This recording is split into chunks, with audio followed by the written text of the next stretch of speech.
మీరు చూస్తుంది కాకినాడ బీచ్. ఇది హైదరాబాద్లో జాబ్ చేస్తూ west Godavari, east Godavari home town ఉన్న వాళ్ళు జనరల్గా ప్రిఫర్ చేసే ప్లేసు ఎక్కువ అంతర్వేది, పేరుపాలెం బీచెస్ దగ్గరగా ఉంటుందని. బట్ కాకినాడ కూడా ఒక వన్ ఆఫ్ ది ఆప్షన్స్. ఎందుకంటే కాకినాడ బీచ్కి వెళ్తే ఇక్కడ ఒక 1 hour 2 hours కవర్ చేసిన దెన్ టౌన్లో ఏదో ఒక వేరే ప్లేస్ కూడా వెళ్ళి విజిట్ చేయొచ్చు.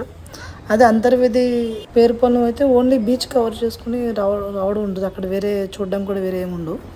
సో ఆ ఉద్దేశంతోనే కాకినాడకి వచ్చాం. ఇక్కడ ఆల్మోస్ట్ తణుకు నుండి ఇక్కడ నుంచి Tanuku 2 hours journey, almost 90 kilometers పట్టింది కారు.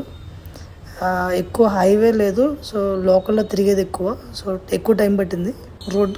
రోడ్ కూడా అంత మంచిగా ఏం లేదు. సో బట్ ఇక్కడికి వచ్చినందుకు వర్త్. ఆల్మోస్ట్ చాలాసేపు బీచ్ దగ్గర ఉన్నాం. ఇక్కడ దగ్గరలో ఉన్న వాళ్ళకి పెద్ద అంత ఎగ్జైట్మెంట్ ఉండకపోవచ్చు కానీ బీచ్, బట్ లాంగ్ నుంచి వచ్చిన వాళ్ళు బీచ్ అంటేనే తెలియని ఫీల్ కదా. సో టౌన్లో ఉన్న వేరే వేరే ప్లేసెస్, ఇక్కడ బర్డ్ సాంక్చురీ ఒకటి,